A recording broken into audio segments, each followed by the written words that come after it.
Je recevais hier un message d'une sœur qui est avec nous actuellement. Je ne sais pas si elle est connectée, je pense, ouais, qui m'a écrit par rapport à ça. Je ne cite pas son nom parce qu'elle m'a parlé des choses personnelles, privées, sauf si elle voulait que je cite son nom, mais je ne pense pas que c'est nécessaire. Comment ces enfants sont addicts aux réseaux sociaux. Dès qu'ils rentrent de l'école, c'est les réseaux sociaux. Et ce n'est pas seulement elle, c'est la plupart des enfants dans cette génération. Et c'est pour cela que j'encourage les jeunes gens à assister à ces réunions. Et à cette sœur, je n'ai pas eu le temps de lui répondre, mais je profite de cette réunion pour lui répondre, celle qui m'a écrit par rapport à ces enfants en France qui sont addicts aux réseaux sociaux. Et ayant son boulot, elle rentre tard, elle n'a pas le temps de contrôler ses enfants. Elle a beau changer les mots de passe, et ces enfants de plus en plus ont une intelligence diabolique. Ils savent contourner les mots de passe, ils savent faire n'importe quoi pour accéder aux réseaux sociaux. Et à cette sœur et à tous les parents, je vous dis une chose, continuons à persévérer dans la rigueur parentale. Ne soyons pas laxistes. Et j'ai toujours dit, tant que c'est vous qui remplissez le congélateur de nourriture, le frigidaire, tant que c'est vous qui payez l'électricité, le courant, Internet, un enfant ne va pas imposer sa loi dans votre maison. Soyez, prenez l'autorité, il ne s'agit pas d'être un dictateur, de torturer les enfants ou je ne sais pas quoi, c'est pas ce que je conseille. Nous devons manifester l'amour à nos enfants, mais aussi manifester la rigueur. Et je rends grâce à Dieu de ce que, par la grâce de Dieu, mon père a contribué à cette rigueur que j'ai aujourd'hui dans tout ce que je fais, que ce soit dans mon travail, que ce soit dans ce ministère, que ce soit, il a contribué par la discipline. En fait, Dieu a mis sur ma route un tel père pour m'aider. Pourtant, il n'était pas converti. Et la discipline, la Bible dit, ne ménage pas la verge. La verge de la correction va amener l'enfant sur la voie droite. La folie est attachée au cœur de l'enfant. Surtout les enfants des chrétiens. Pensez-vous, mes frères et sœurs, que pensez-vous sont les enfants les plus attaqués? Ce n'est pas les enfants les incroyants. Les enfants des incroyants appartiennent déjà à Satan. Mais les enfants des chrétiens qui ont été mis, qui sont sur la voie du salut, oh là là, ils auront des plus grandes persécutions. Donc, je tiens à consoler cette sœur qui m'a envoyé ce long email. Je pouvais voir la détresse, la désolation dans son email. Mais sois encouragé, il y a cette promesse dans la parole de Dieu. Élève l'enfant selon la voie qu'il doit suivre, devenir grand, il ne s'en détournera pas. Et il ne s'en détournera pas. Et je donne mon témoignage à nouveau pour consoler cette sœur et tous les parents qui sont ici. Toute ma vie, je pensais que mon père exagérait. Toute ma vie, je pensais que c'était Hitler qui s'est réincarné en lui. Toute ma vie, et c'était un policier, il marchait avec son pistolet. Même s'il est en civil, dans son pantalon, il y a son pistolet. Hein? Je me rappelle comment un jour, il a sorti le pistolet contre mon grand frère pour vouloir tirer sur lui. Il était tellement dépassé. Et en regardant en arrière, j'ai dit, peut-être qu'il a exagéré. Mais le grand frère il exagérait. Je ne veux pas qu'il m'en veuille en parlant des choses terribles, mais il avait fait des choses terribles ce jour-là. Mon père a sorti le fusil pour vouloir tirer sur lui. Il aurait commis un meurtre. Et mon frère s'est enfui. Je n'ai pas oublié cette scène. Et c'était terrible. C'était un grand frère qui savait titiller les nerfs de mon père. Et plus tard, quand je regarde en arrière, je dis, mais il n'était pas Hitler comme je le pensais, il était bon, il était merveilleux. Et les enfants comprendront plus tard, chères sœurs et tous les parents qui sont, ils vont comprendre un jour, ils vont comprendre, ils ne peuvent pas comprendre. Je vous assure que Satan s'attaque à nos enfants. Regardez les écoles. Regardez ce qu'on enseigne dans les écoles. Oh, frères et sœurs, c'est terrible d'avoir des enfants dans les écoles, dans les universités. C'est terrible. Regardez ce que le monde est devenu. Je vous assure, de plus en plus, je pense qu'il faut encourager les enfants à explorer des voies pas conventionnelles. Je n'aimerais pas vous dire de cesser d'envoyer vos enfants à l'école. Parce qu'aujourd'hui, Ce n'est pas comme au temps biblique où, si on avait un lopin de terre, on pouvait cultiver la terre, se nourrir de la terre. La plupart des frères et sœurs ne peuvent pas se permettre cette opportunité d'avoir un terrain en campagne parce que c'est difficile de trouver un boulot en campagne et il faut avoir des économies pour peut-être avoir un lopin de terre pour commencer à cultiver. Il y a beaucoup de choses qui sont en jeu, mes frères et sœurs. Il y a certains qui travaillent en ville, qui ne peuvent pas. Mais vraiment, si vous pouvez, si vous avez la possibilité d'élever les enfants en campagne, dans un village, et en passant, c'est moins cher. C'est moins cher. Si vous avez la possibilité d'élever les enfants hors de l'influence de la ville, je ne sais pas pourquoi, tout le monde veut s'agglutiner dans les villes. Maintenant, si votre boulot, si vous ne pouvez pas trouver un boulot en campagne, bon, priez Dieu peut-être d'ouvrir des portes. Il y a l'influence de la ville, c'est une influence dangereuse, dangereuse. L'influence de la ville. La ville est destructrice.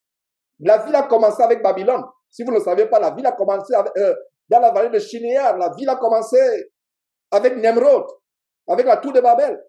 Babylone, c'est la première ville documentée dans la Bible. Et dans la vallée de Shinéar, dans la région de Babylone.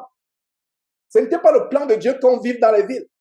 Regardez par exemple un pays comme les États-Unis.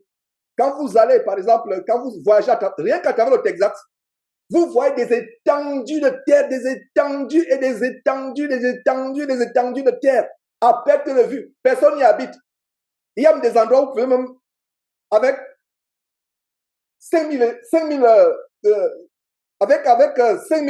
euros, acheter même 20 hectares de terrain. Je ne manque pas. Il y a les régions. Parce que tout le monde va vivre en ville. Tout le monde veut vivre en ville. Et la vie en ville, non seulement c'est le calvaire pour nos enfants, la vie est tellement chère. Donc, si vous avez possibilité, essayez un peu de voir de manière alternative, non seulement pour les enfants, surtout pour les jeunes gens qui veulent fonder les familles. Vraiment commencer la ville, ce n'est pas la solution. Pour ceux qui sont en Afrique, j'ai un frère en Côte d'Ivoire qui a un projet quand il dit un frère franquiste, ce n'est pas un frère dans la chair. Donc, quand il dit un frère, imaginez que c'est un franquiste qui est en Côte d'Ivoire, un bien-aimé frère. Il m'a dit, frère, mon épouse et moi, nous avons pour projet de nous acquérir par la grâce de Dieu des terrains hors d'Abidjan. Parce que même dans les villes, les gens trouvent que c'est la brousse, on ne veut pas aller en brousse. On ne veut pas aller au village. Il a dit, il a compris. Il peut avoir ses hectares et ses hectares de terrain, faire ses poules. Pourtant, c'est quelqu'un de tellement instruit. Il peut gagner sa vie, il peut continuer à travailler. Il m'a fait comprendre qu'il y a la fibre optique qui est développée en Côte d'Ivoire et c'est la même chose aux États-Unis. Et de plus en plus, les gens travaillent depuis la maison. Donc, vous pouvez travailler n'importe où, même au milieu de nulle part. Comme on dit en anglais, in the middle of nowhere. Au milieu de nulle part. Vous pouvez travailler si vous avez votre connexion Internet. Donc, par rapport à ça, réfléchissez. La ville est destructrice. La ville est destructrice. Donc, sœurs en Christ, je commence par cette exhortation. Soyez encouragés. C'est la peine. Je vous assure que je comprenais qu'elle avait envie de parler à quelqu'un. Mais j'ai eu une journée chargée hier. Donc, je n'ai pas même pu répondre à cet email. Avec vous voyez la détresse. Elle est vraiment dans la détresse. Et surtout quand quand le père des enfants n'est pas un chrétien, c'est encore beaucoup plus grave. Et il y a même d'autres parents qui sont chrétiens qui n'ont pas ces rigueurs. Il y a parmi nous des parents pourtant chrétiens. Il y a quelques-uns parmi vous actuellement. Vous êtes chrétiens, mais vous tolérez les choses. Vous tolérez des futilités à la télévision. Vous tolérez. Ce n'est pas bon. Ne tolérez pas ces choses. Veillons à ce que nos enfants ne regardent pas n'importe quoi à la télévision. Ne s'habillent pas n'importe comment. N'aient pas n'importe quel jouet. Ne soyons pas laxistes. Dieu va nous demander des comptes avec notre laxisme. Je vous assure. Dieu va nous demander des comptes. Est-ce que c'est encore l'enseignement sur Jézabel? On va voir l'enseignement sur Jézabel. Mais vraiment, Dieu va nous demander des comptes. Ne nous égarons pas, mes frères et sœurs, de la voie de Dieu. C'est une grande tâche. Ces enfants nous appartiennent. Regardez, il y a le système qu'on appelle aux États-Unis foster care. En français, c'est les maisons d'accueil. Laissez-moi vous dire que les enfants que nous avons, les enfants biologiques ou les enfants que nous avons adoptés, ou sont biologiques, peu importe, nos enfants, nous sommes des maisons d'accueil pour Dieu. C'est vrai, ce sont nos enfants biologiques ou adoptés, peu importe, mais ce sont même nos enfants biologiques. Devant Dieu, nos maisons sont des maisons d'accueil. Dieu les a envoyés dans les maisons des chrétiens. Quand Dieu te donne cet enfant, c'est pour que tu t'en occupes. Tu as une maison d'accueil. Tu as une maison d'accueil et tu auras ta récompense. La manière par laquelle tu élèves les enfants, tu auras la récompense. Ici à la maison, j'ai dit à mes enfants, tant que vous êtes sur mon toit, aïe, aïe. C'est-à-dire que les États-Unis, c'est hors de la concession. Ça, c'est les États-Unis. Mais à l'intérieur, là, ce n'est pas les États-Unis.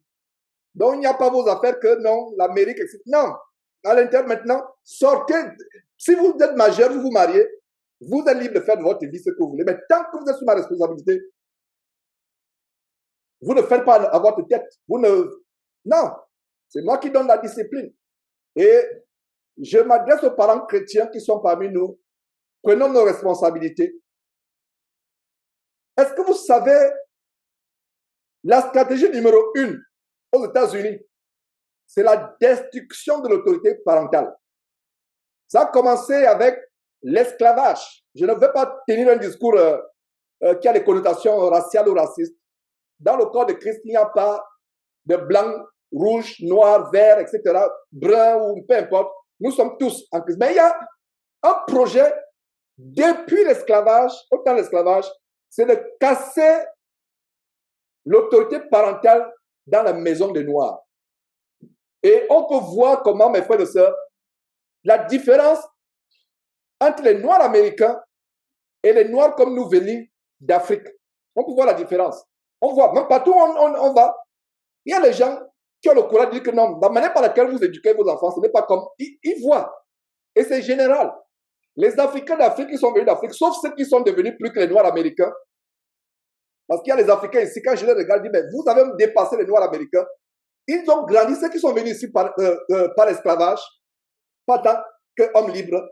Ils ont été changés par des années de formatage psychologique. Depuis les plantations, on devait casser l'autorité parentale. On devait casser, il n'y avait pas de parents. Et ça c'est comme ça. Et maintenant, ce n'est pas ce qui se passe dans l'esclavage, c'est ce qui se passe dans toute la société américaine, toute race et ethnie confondue. Aujourd'hui, le plan démoniaque, c'est d'enlever l'autorité parentale. Et ils ont réussi. Ils ont presque réussi. Peu importe les races, peu importe les tribus, peu importe les ethnies aux États-Unis, ils ont réussi à enlever l'autorité parentale. C'est l'enfant qui est roi, c'est la femme qui est reine. Cela est contraire à la parole de Dieu. Et nous, parents chrétiens, resterons l'autorité dans nos maisons. Resterons l'autorité. Et si vous êtes une femme élevant les enfants, élevant votre enfant seul, parce que vous êtes soit veuve, soit divorcée, le papa est parti, essayez d'exercer cette autorité et priez Dieu. Et tout ce qui est plus important, c'est la prière. La prière. Ne vous lassez pas, insistez. Si c'est 20h ou si c'est 11h à 21h ou 22h, soyons radicaux. Soyons radicaux, c'est 22h on dort. Extinction de feu. Je me rappelle mon beau grand-père que je n'ai malheureusement pas connu. Il est célèbre dans la famille parce qu'à une certaine heure, c'était un ancien militaire. À une certaine heure, il crie dans toute la maison. Il avait une grande maison quelque part au Gabon. Il crie extinction de feu. Quand il crie extinction de feu, c'est la débandade. Chacun cherche sa chambre. Un grand-père. Voilà. Il était radical. Dès qu'il crie extinction de feu, vous savez que tout le monde a que le courir. C'est la débandade. Chacun cherche sa chambre. Et donc, c'est ça, mes frères et sœurs. Et soyez encouragés. C'est beaucoup de peine, surtout quand on voit, on en connaît cette parole et on voit un enfant qui prend une voix qui n'est pas celle de Dieu, ça afflige. Mais ne soyez pas affligés. Que le diable n'arrache pas votre joie. Rien, absolument rien ne peut arracher notre joie. Rien, absolument rien ne doit arracher notre joie. Soyons toujours joyeux, même au milieu des larmes. On peut être joyeux même si les larmes coulent. Est-ce que vous le savez? On peut être joyeux, on rend grâce à Dieu. On offre à Dieu des sacrifices de louange. On remercie Dieu. Ne nous décourageons pas par rapport à nos enfants. Il y a de l'espoir.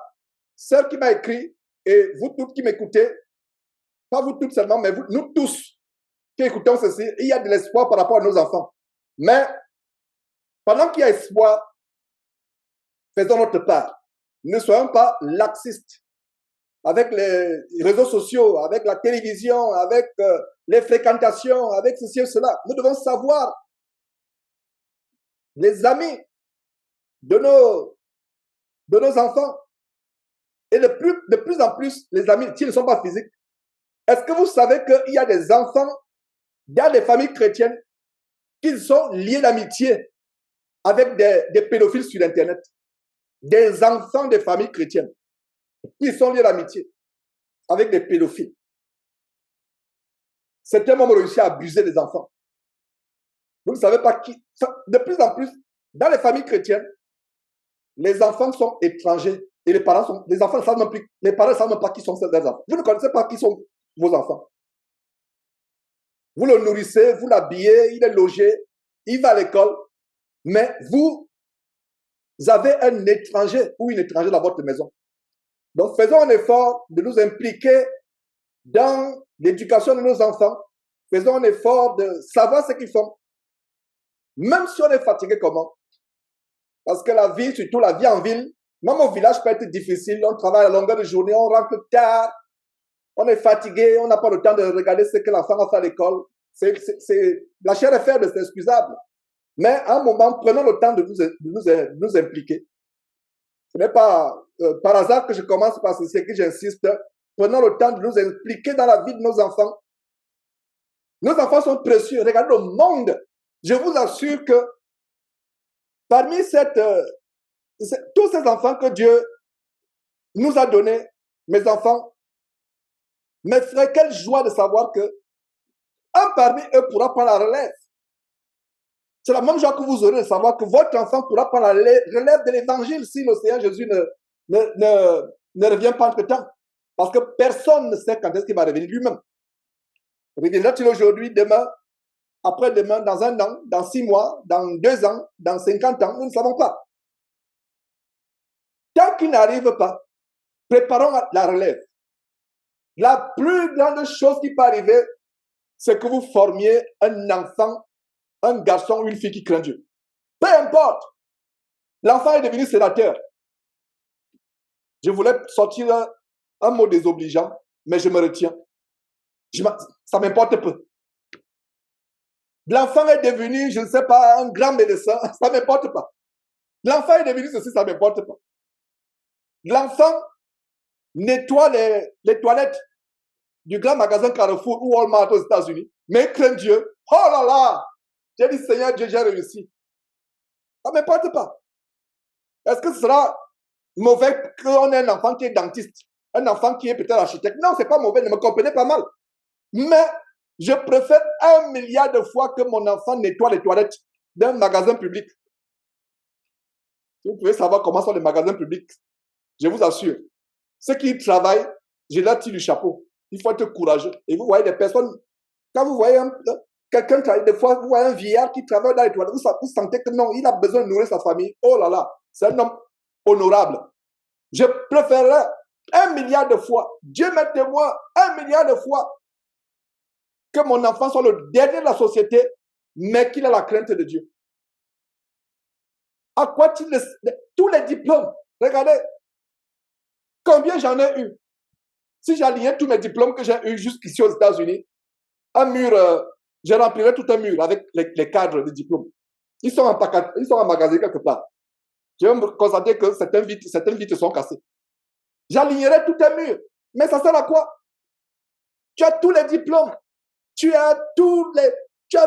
ça sert à quoi? Il y a quelques jours, j'ai monté. J'ai été inspiré. Et c'est en fonction des réactions sur Internet et en fonction aussi des faux pasteurs qui enseignent l'évangile de la prospérité. J'ai posté sur les réseaux sociaux, il y a quelques jours, la liste des milliardaires du monde entier qui sont suicidés. Sur la liste, si vous avez bien compté, il y a 10 ou 11. Mais il n'y avait plus de place. Sinon, j'avais une vingtaine. Il y a peut-être je ne dis pas des millionnaires, milliardaires en dollars et en euros. Il y a même un couple qui s'est suicidé. Un couple. Monsieur et madame ont dit vraiment, la vie là, les deux ont fait un pacte de suicide. Incroyable. Donc, rien dans cette vie. La plus grande chose, c'est d'avoir des chrétiens qui sont chrétiens véritablement, qui ont la crainte de Dieu. Oh là là, le plus grand trésor. Je ne sais pas comment vous faites vos prières pour vos enfants. Oh, j'aimerais que mon enfant ait son baccalauréat. J'aimerais que mon enfant ait ceci. Non, cessez de prier de cette manière. Seigneur Dieu, j'aimerais que mon enfant ait la crainte de toi. Point final. La crainte de toi. Oh, mon enfant, il y a un concours là. L'université ne veut que 5 places. Et vraiment, il faut que... Non! L'université ne veut que 5 places. Peut-être c'est même la voie de l'enfer. C'est même la voie de l'enfer. Ton enfant part là-bas, tu ne le reconnais pas. Il y a une connaissance en nous, je ne sais même pas vraiment, ça m'a fait jusqu'à présent. Elle s'est battue pour faire venir son enfant en France. Elle s'est battue, une maman brave. Elle s'est battue pour faire venir son enfant en France. Son enfant était en Afrique. Elle s'est battue. L'enfant est venu. Elle s'est remariée elle s'est mariée à quelqu'un. Un monsieur merveilleux, homme qui a même accepté cet enfant comme étant, l'a adopté comme étant son enfant. L'enfant a fait une très bonne école. Et l'enfant aujourd'hui, un garçon, aujourd'hui quoi? Il a une femme. J'avais les larmes aux yeux, confortez-moi. Ça veut dire qu'à un moment, je restais comme ça. Je ne sais pas. Tu regardes tes enfants. À un moment, tu es là, tu es l'enfant. Donc, celle qui m'a écrit, voilà les choses qui arrivent. L'enfant est venu. Oh, l'enfant va quitter la souffrance en Afrique. L'enfant aura une belle vie en France, belle université. Dès que l'enfant est parti de l'université, l'enfant aujourd'hui, ce n'est plus un garçon, c'est une femme. En France. Vous voyez? Donc, aujourd'hui, la maman se dit, mais pourquoi j'ai tué mon enfant? Voilà comment elle pleure. J'ai tué mon enfant. Il serait resté quelque part dans le village là-bas en Afrique. Il serait resté en Afrique centrale là-bas dans un village. Il serait resté. J'ai tué mon enfant. Et elle a raison, elle a tué son enfant. Elle a raison. Elle s'est battue. Tous les blocages qu'il y avait là, contre tous les blocages. Vous voyez comment ça peut être difficile de faire venir un enfant en France, de lui faire avoir la nationalité française, de l'intégrer. Très belle université. Mais l'université, dès que l'enfant est parti là-bas, gay parade. Gay. C'est la petite sœur qui a découvert que l'enfant a un TikTok privé. L'enfant a un TikTok privé. Il s'appelle par exemple Robert, mais dans le TikTok, c'est Viviane. Il est comme une femme. Les ongles et autres, les gay parades. Ouais. Donc, vraiment, en tant que chrétien, peu importe, je le dis, même devant mes enfants qui sont autour de moi actuellement, je préfère que tu sois vaurien. Dieu ne t'abandonnera pas. Si tu crains Dieu, tu ne mourras pas de faim dans ce monde. Je ne pense pas. Tu ne mourras pas de faim dans ce monde. Tu ne dormiras pas dehors si tu crains Dieu. Tu auras de quoi manger. Tu auras une chemise sur ton corps. Tu as une robe sur ton corps, ma fille. Tu ne mourras pas de faim. Même si il faut mourir de faim, Dieu est là. Tu peux traverser la fournaise. Dieu sera avec toi. C'est le message à la famille chrétienne. Concentrons-nous sur ce que nos enfants doivent devenir. C'est quoi? La crainte de Dieu qui a fui cette génération. Si vous élevez une fille, un garçon qui a la crainte de Dieu, je vous assure, le monde peut se moquer de vous. Le monde peut se moquer de vous. On peut dire, ah, ces enfants sont des illettrés, ces enfants sont des vauriens. Ah, vauriens. Mais tu es homosexuel. Je vais dire que l'enfant a tout. Il a tous les diplômes, mais il est homosexuel. La fille a tout, mais elle est droguée. Je vous assure, soyons encouragés. J'ai voulu commencer par là, parce que cette lettre, cette email de cette sœur, on sent la détresse, l'affliction dans son cœur. Et elle n'est pas seule. Les parents aujourd'hui, surtout les parents qui craignent Dieu, les parents qui ont décidé de plaire à Dieu et surtout qui sont convertis ayant déjà les grands enfants. Parce que quand vous êtes convertis ayant les grands enfants, il y a les parents vont dire, les enfants ne vous reconnaissent plus. Maman, tu as changé. Maman, tu es devenue bizarre. On ne te reconnaît plus. Papa, on ne te reconnaît plus. Tu n'étais plus comme tu n'étais pas. Hein? On allait se balader, on allait dans les matchs de football, on allait dans les salles de jeux vidéo ensemble. On regardait, on jouait des jeux de vidéo ensemble, on faisait. Maintenant, on ne te reconnaît plus. Effectivement, l'enfant ne te reconnaît plus. Explique à l'enfant que ce que je faisais, c'était mauvais. Je ne savais pas que c'était mauvais. Prends le temps de lui expliquer que maman a changé. Maman ne s'habille plus en pantalon, en jean. Parce que je veux plaire à Dieu. Et lui montrer les conséquences de ne pas plaire à Dieu. Quand vous ne plaisez pas à Dieu, c'est la voie directe vers l'enfer. C'est la voie directe vers l'enfer quand vous ne plaisez pas à Dieu. La vie que vous voyez là n'est que passagère. N'est que passagère. Je ne sais pas ce qu'Elisa Conforte hier. Je ne sais pas ce qu'il se... Je lui parlais et je lui disais, voilà, j'ai sorti une phrase et à un moment, je me suis réalisé de la profondeur de la phrase que je lui ai sortie en disant que notre vie de pèlerinage sur terre, ce n'est que quelques secondes. J'ai sorti ça, mais c'est tellement, je suis en train de paraphraser, mais c'est tellement, moi j'ai réalisé à quel point c'était profond ce que j'ai dit. J'ai dit notre vie de vanité, de pèlerinage sur terre, ce n'est que quelques secondes aux yeux de Dieu. Quelques secondes. Donc, enfant qui me suit, je te dis ce que disait mon épouse hier soir. Ta vie là, sur TikTok, ce n'est que quelques secondes. Est-ce que vous savez que le Congrès américain a voté il y a quelques jours de supprimer TikTok des États-Unis? Incroyable. Ils ont voté maintenant, c'est au Sénat, de supprimer TikTok.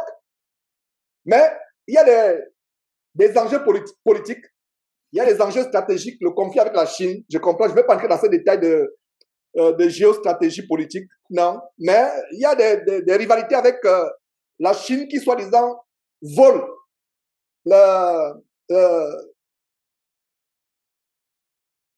les données, les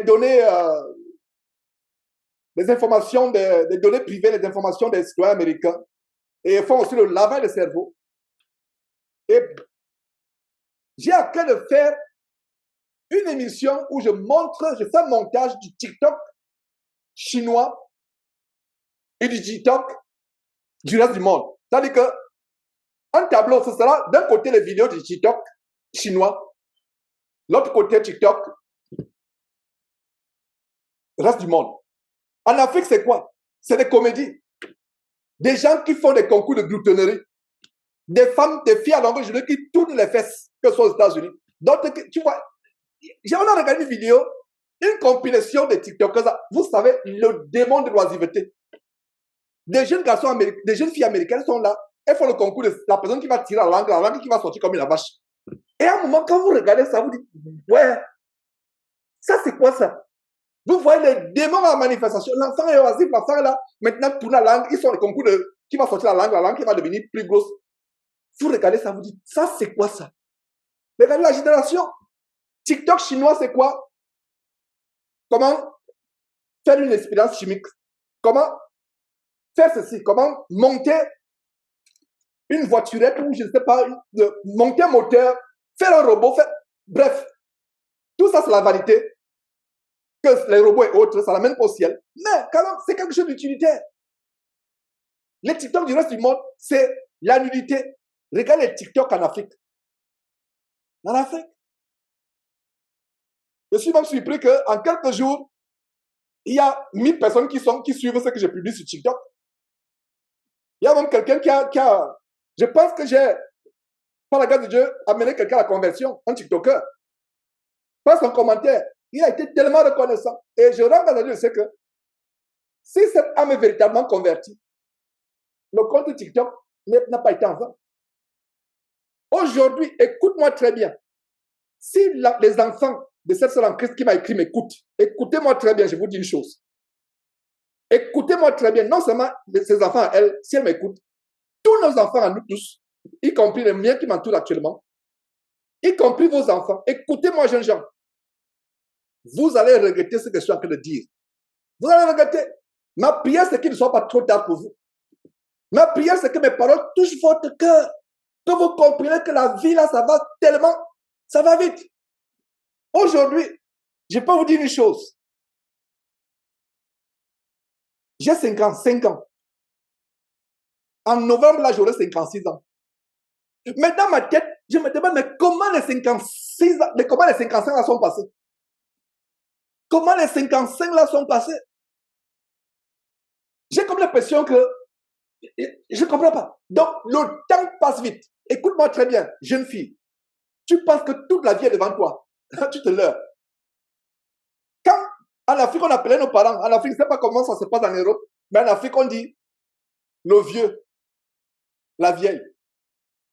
Quand nous appelons nos parents le vieux, la vieille, aujourd'hui, est-ce qu'on pouvait savoir qu'on pouvait nous appeler le vieux, la vieille? Donc, toi qui t'appelles tes parents le vieux, la vieille, je te dis que dans quelques jours, on va aussi t'appeler le vieux, la vieille. Ça passe vite.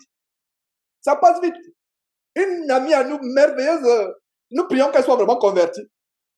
Elle va au Gabon. Elle retourne, elle est en France, elle va au Gabon. Et elle est encore dans le monde. Elle écoute une musique. Elle fait de la musique, elle fait de la musique. Un enfant dit, mais la vieille, toi aussi tu suis la musique là. Elle a dit, ne m'appelez pas encore là. Si vous m'appelez la vieille, elle les a menacés. Elle dit, ne m'appelez, mais c'est là, hein, 41 d'années, la vieille. Oh la vieille, toi aussi tu suis la musique là. Elle était choquée, elle a dit à Confort, mais je suis choquée, on m'appelle la vieille. Confort a dit, mais tu es vieille. Attends, ma soeur, laisse la vie là. Hein? Tu veux qu'on t'appelle la vieille, mais c'est normal. Les enfants, la vieille, oh la vieille, toi aussi tu sais ça. Elle était choquée. Donc, jeune fille qui m'écoute, si on t'a dit qu'à cause de ta beauté, à cause de ta jeunesse, ta vie est éternelle, ta vie n'est pas éternelle, tu regretteras. Mais j'espère qu'il ne se fera pas tard. J'espère qu'il ne se fera pas tard. Je te parle, toi dont la maman m'a écrit, et vous tous qui êtes comme nous, tous nos enfants. Je peux dire même sans exception, nos enfants sont pareils. Et l'histoire d'Internet, là, c'est terrible. Parce que s'il n'y avait pas, si c'était facile, par exemple, moi, genre, je n'aurais pas de restrictions. Internet avec nos enfants, oh là là, c'est terrible. Donc, je vous dis ceci. J'espère qu'il ne sera pas tard pour vous. Oh, la vieille est devenue folle. Oh, le vieux est devenu, oh, le vieux ne comprend plus le vieux avec sa folie de Jésus, là. La vieille est devenue folle. Elle est maintenant comme une musulmane. Le vieux a perdu la tête. Le vieux et la vieille, comme tu les appelles, ont découvert le plus grand trésor. La vie, là, n'est rien. Le vieux et la vieille, au moins, on peut les appeler vieux ou vieilles. Il y a des enfants qu'on n'appellera jamais vieux ou vieilles, qui sont morts à 18 ans. Aujourd'hui, en France, là où tu es, aujourd'hui, aux États-Unis, là où vous êtes, en Afrique, là où vous êtes, il y a des enfants qui sont dans les morgues, 15 ans dans une morgue, dans la glace, en attendant d'être enterrés. Il y a les enfants qui ont été tués dans les accidents de circulation la nuit. Il y a les enfants qui sont morts dans les boîtes de nuit. Qu'est-ce qui s'est passé en Russie dernièrement? Il y a quelques heures, dans une salle de spectacle, on a mis une bombe. Qui est derrière cette bombe-là? Satan. Les jeunes sont morts, 100 personnes, et on ne fait que compter le nombre de cadavres. Ah, il y a dernièrement, une boîte de nuit a pris feu. Des personnes calcinées, des jeunes filles, des jeunes enfants. Donc, tes parents au moins, ils ont la bénédiction qu'on les appelle vieux, vieilles. Mais beaucoup de jeunes aujourd'hui n'ont pas eu la bénédiction qu'on les appelle vieilles ou vieux. Parce qu'ils ont été frappés à la fleur de l'âge. Jésus-Christ est la solution pour avoir la joie. La joie, ce n'est pas TikTok. La joie, ce n'est pas aller regarder les gens qui se tirent la langue à longueur de journée, qui font des grimaces. Un live sur TikTok, quelqu'un là live, un live de grimaces. Et combien de personnes suivent? 500 000 personnes en train de suivre un Américain qui fait des grimaces. Une Américaine qui est là, qui sort sur son canapé, en train de aller à gauche, à droite, en train de faire des roulades sur le tapis. La personne est là, on ne sait même pas. La personne a perdu la tête. Et il y a 500 000 personnes connectées. Hey!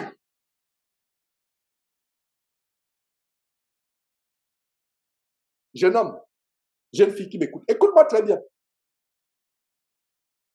Tes parents ont choisi la voie, la meilleure voie. Tes parents ont choisi ce qui est bon, Jésus-Christ. Et c'est avec larmes que je te dis, ne regrette,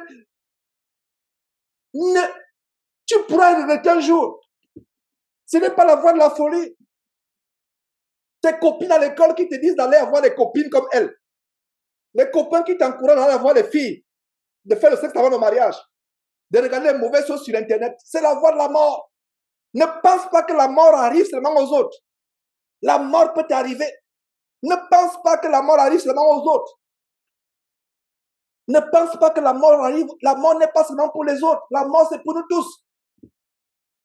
Au moins, c'est une grâce. Aujourd'hui, ma tête est en train de devenir toute blanche. C'est une grâce. Et frère, en passant sa tête est blanche, ne va pas acheter le cirage pour mettre sur ta tête. C'est une grâce. N'aie pas honte des cheveux blancs. C'est une grâce. Ne va pas mettre le cirage. Comme il y a un film stupide qu'on a vu par le passé, toute la famille mettait les produits sur la tête. Quand ils rendent visite sur le maman, le papa et l'enfant, le garçon, tous avaient les cheveux défrisés avec les huiles, etc., les produits noirs. Dès qu'ils vont dans une maison, ils sont sur le canapé. Dès qu'ils sortent, vous voyez, 3 taches sur le canapé de tête.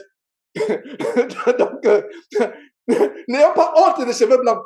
La Bible dit que les cheveux blancs sont la couronne de vie. Donc, mon frère, ne t'aime pas les cheveux. Ma soeur ne t'aime pas les cheveux. Il y a des personnes qui disent, non, il ne faut pas quand je vais à l'interview, là, mes cheveux soient grisonnants, on va dire que non. Si c'est le travail que Dieu t'a donné, même si tu es coulant avec le bâton, ce sera ton travail. Donc, détends-toi. Alors, les cheveux blancs. Qui a cru que je pouvais avoir les cheveux blancs? Aujourd'hui, j'ai les cheveux blancs, je rends grâce à Dieu. J'ai les cheveux blancs. Je n'aime pas garder la barbe. Parce que bon, je trouve que ça démange. J'ai eu des problèmes de peau dans l'enfance et j'ai rends grâce à Dieu, je sais que quand même ça s'est amélioré. Et si je gardais ma barbe, oh là là, ce serait une barbe toute blanche. Ma barbe a blanchi plus que les cheveux. C'est une grâce. Quand 55 ans, combien de personnes ont vu 55 ans? C'est une grâce. Et ça va vite. Et à un moment, et je l'ai toujours dit, mon physique, l'énergie que j'ai physiquement ne va pas avec mon âge. Même avec mon garçon. Là, on faisait les pompes. Il est arrivé jusqu'à 30, il dit, waouh, mon garçon, tu m'as épaté, la 30 pompes. Les pompes, ça dit que, il dit, waouh. Mais quand on va dans la nature, etc., il a l'impression que j'ai 18 ans comme lui. Et des fois, il y a des choses qu'il fait même plus que lui physiquement. Parce que je ne vois pas comment le temps est passé. Je ne vois pas comment le temps est passé. Et vous, mes frères, vous qui êtes qui avez mon âge, ou 40 ans, ou 50 ans, c'est la même chose. Le temps passe vite. Le temps passe vite. Le temps passe vite. Donc, jeune homme, jeune fille, écoute-moi très bien. Je te parle. Ta maman n'est pas folle. Ton papa n'est pas fou. Je ne suis pas fou.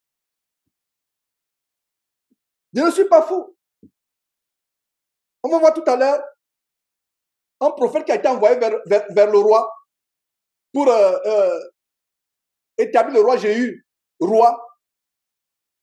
Et quand il est retourné, les gens, l'entourage du roi, ils ont demandé à Jéhu, le roi Jéhu, le fou là, un prophète, hein, mais l'entourage dit, mais le fou là, qu'est-ce qu'il est venu faire? Le fou. Voilà comment on l'appelle. Et quand j'ai lu ça, ça ne date pas d'aujourd'hui. Même au temps de Jéhu, le roi Jéhu, le successeur du roi Joram et autres, on dit c'est un fou. On appelle un prophète un fou. Donc, ton papa n'est pas fou. Ta maman n'est pas folle. Nous avons trouvé un grand trésor. Je ne sais pas, il faut que je retrouve les photos. Si on peut m'envoyer les photos, mes photos d'enfants du Cameroun. J'étais le Michael Jackson camerounais, incroyable. Non, l'esprit de Michael Jackson était à moi. Je dansais comme Michael Jackson. Je faisais comme Michael Jackson. Quand je regarde en arrière, j'étais possédé, tourmenté. Et toi qui m'écoutes, jeune homme, tous mes collègues, notre groupe, le gang, on avait un gang. J'étais dans un gang. Peut-être on ne tuait pas les gens. Mais le gang, c'était quoi? C'était la musique dans les carrefours, danser, faire des patinages, avoir les pantalons qui s'arrêtent au tibia avec les chaussettes. Là, on est là, avec les bracelets qui ont les épines. Jouer les caïds. La plupart, je ne sais pas si les filles de ce quartier-là avec qui on était dans cette gang, je ne sais pas si une est mariée. Plusieurs enfants à gauche, à droite, aucune n'est mariée. Beaucoup sont morts. Beaucoup de ces jeunes avec qui j'étais sont en prison. Qu'est-ce que tu veux que je te dise encore? Cherche Dieu, mon enfant. Jeune fille, jeune homme, cherche Dieu. Voilà. Je voulais commencer par là. Oui. Les enfants sont notre trésor. Les enfants sont le trésor du corps de Christ. C'est pour cela que quand il s'agit des enfants, je prends le temps. Je prends le temps. Alors, mes frères, vous savez pas qu'on va avoir deux enseignements aujourd'hui. J'ai fini avec le premier. Maintenant, nous allons voir par la grâce de Dieu le sujet de Jézabel. Jésus-Christ TV, vous connaîtrez la vérité et la vérité vous affranchira.